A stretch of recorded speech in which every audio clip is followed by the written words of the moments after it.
fine thing. Dragging a guy's family into a sordid case like this. For shame. But, McGee, he didn't say... And to think a guy like him is our mayor. It ain't enough that him and his Cossack cops ride roughshod over the common citizens. No, he's got to get personal. He's got to... Now, just a minute, McGee. You were the one who saw Oh, he dragged my family through the mud and the slime of a court trial, holding us up to public ridicule, just so... All right. I'll fix the ticket. I'll fire the policeman. I'll resign. Good day.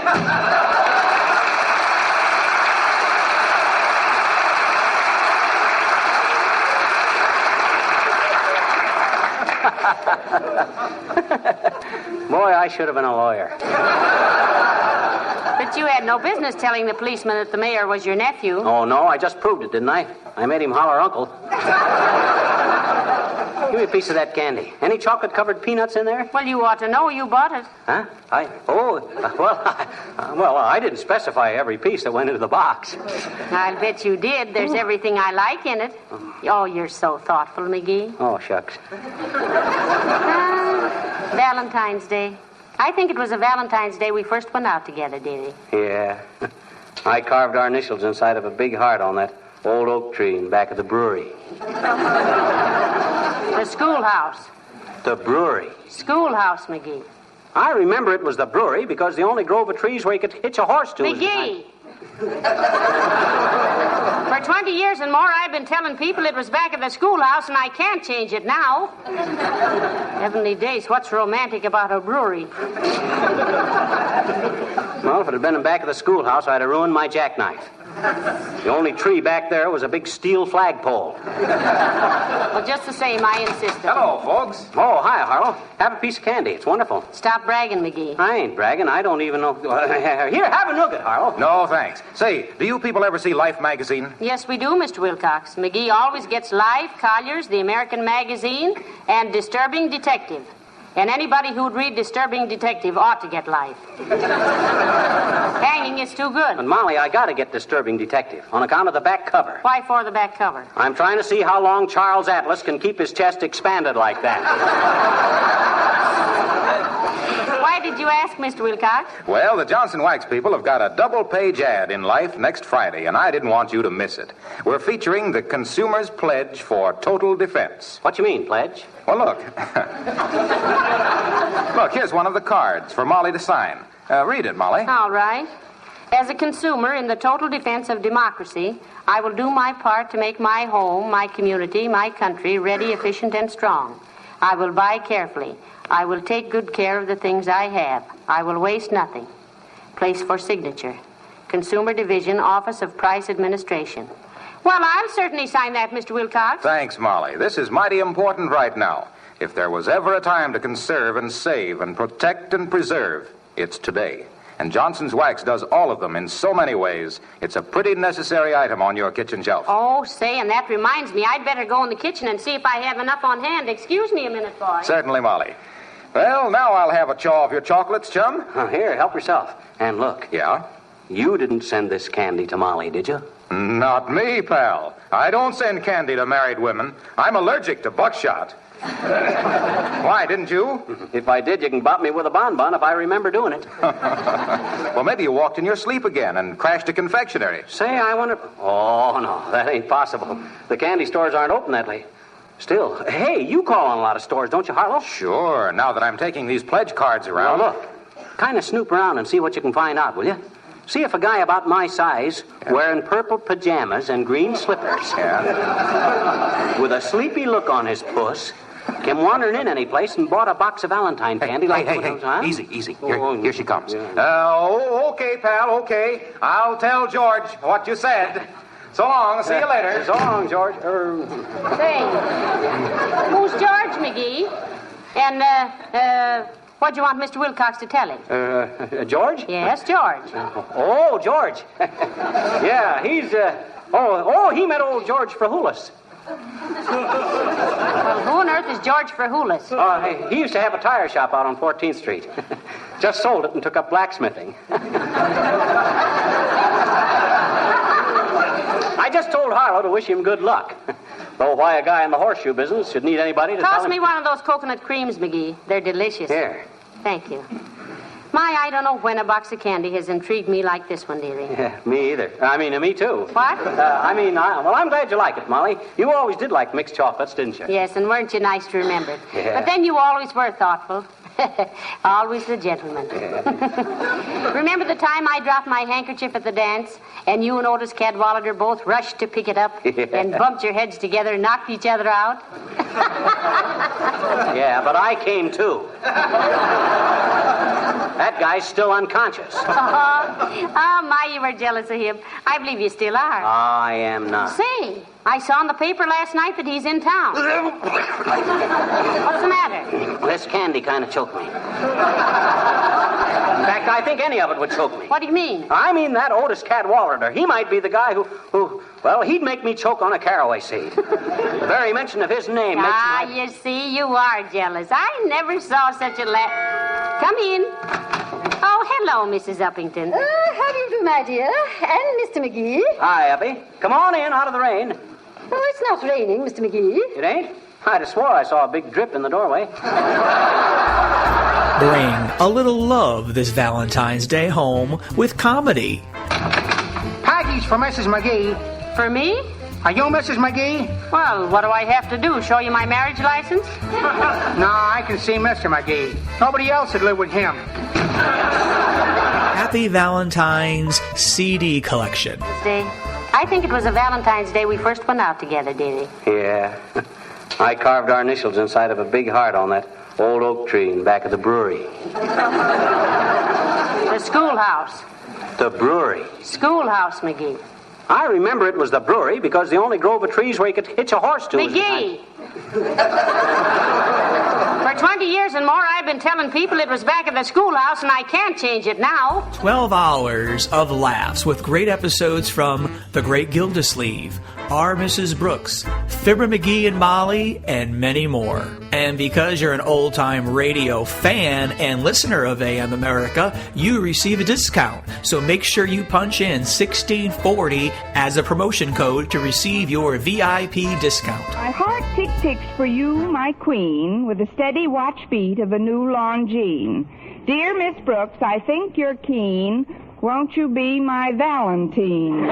Shipping is available worldwide to anybody that you want to send a little love this happy Valentine's Day. So order a 6-pack CD collection called Happy Valentine's Day Old Time Radio Comedy Volume 1. Go to our website at 1710amamerica.net. That's 1710amamerica.net. Well, come on in anyway. Have a hunk of candy, Abigail? Sweets to the sweet, you know. In this case, a chocolate-covered dill pickle might be more McGee. appropriate. Have one, Abigail? Oh, thank you, no, my dear. No candy for me. I must keep my weight down, you know. And you're doing swell at it, too, Uppy. Oh, do you think so, Mr. McGee? I sure do. What did I just tell you just this morning, Molly? Well, he said, isn't it wonderful how Mrs. Uppington keeps her figure? Oh, now, really? And I said, it certainly is. Well, I flatter myself. And then I said yes. But why anyone would want to keep a figure like that is beyond... Mr. McGee. Please. I prefer not to speak of my dimensions. Okay, Uppy, if you say so, they're unspeakable. What? He just means that if you prefer not to mention your weight, it's unmentionable. Oh, I see. Well, I just stopped by, Mrs. McGee, to show you my new bracelet. See? Heavenly days, Abigail, is this really yours? Oh, boy, oh, boy, oh, boy, oh, boy. Don't tell me that's genuine, Uppy. Indeed it is, Mr. McGee. Wow. Oh, I spent more for it than I should possibly. But this is the sort of thing that will become a valuable heirloom, you know. Well, you'd better be careful, Abigail. You don't let it lay around the house, do you? Oh, no, my dear. Boy. In fact, I'm on my way to the bank right now to put it in the vault. Well, I should hope so. That thing is practically irreplaceable. Yeah. Oh, of course it is. Oh, I just adore it. I'm such a happy, happy girl to own a genuine solid rubber band. Well, good night.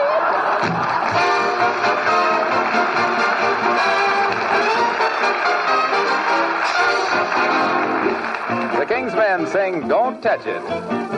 When I was just a tiny tot down in Tennessee, I kept my mammy on the spot, looking after me. I'd fool with this and fool with that, messing round about. And when I'd grab my pappy's hat, Mammy dear would shout, don't touch it, better leave it alone. Don't touch it, hey, hey, you'll catch it when Pappy gets home, if you don't mind what I say.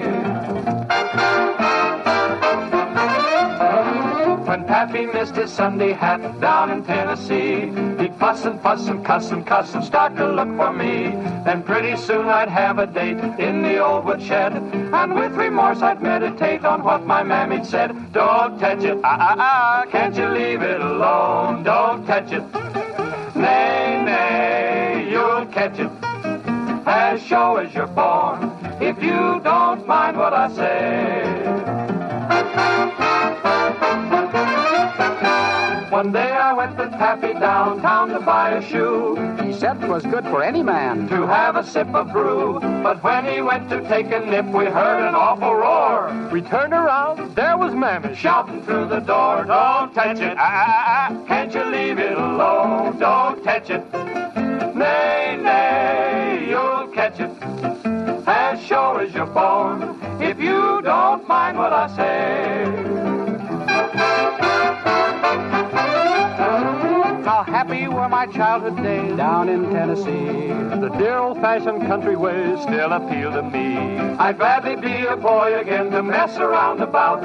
I'd step on Pappy's derby just to hear my mammy shout. Don't touch it, better leave it alone. Don't touch it, hey, hey, you'll catch it when Pappy gets home, if you don't mind what I say.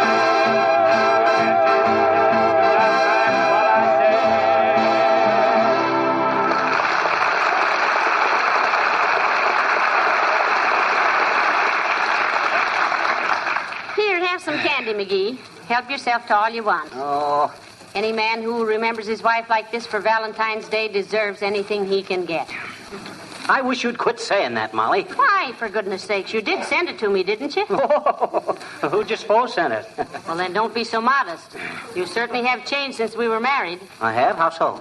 Oh, when we were going together and you'd send a box of Turkish Delights or a Tootsie Roll, you kept reminding me of it for weeks. You'd say, how about a kiss, baby?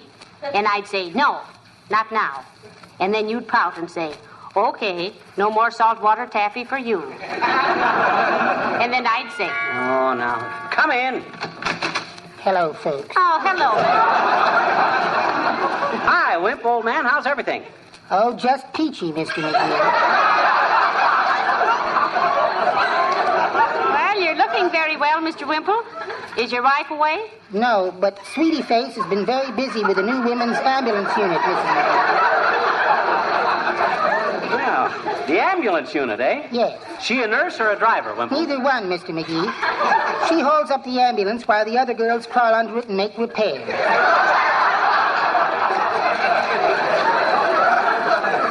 Well, your wife is very strong, isn't she, Mr. Wimple? Indeed, she is. Why, do you know, I've seen her tie a bow knot in a steel crowbar. Gee, really? Yes, sirree. Wow. I don't mind telling you I had a terrible time getting it off, too. My neck was sore for weeks. Well, there's one thing about your married life, Wimp. You never know what's coming next. Yes, that's something to be thankful for, isn't it? But I really owe a lot to Sweetie Face. Yeah. She's made me what I am today. And what is that? Come, let's not get clinical, Mr. Well, bring her over sometime, Wimp. I'll get 4 flat irons and we'll play peas porridge hot. Oh, I just can't get her to go out anywhere socially, Mr. McGee. She says she'd rather stay home with her artwork. Oh, artwork. Does she paint, too? Oh, indeed she does. She did a wonderful painting of 2 moonshiners working down in the Kentucky hills. Oh. What'd she call it? Still Life. I'll never forget the time I asked you to paint me. And did she do it? In a way, she did, Mrs. McGee. She gave me a beautiful shellacking.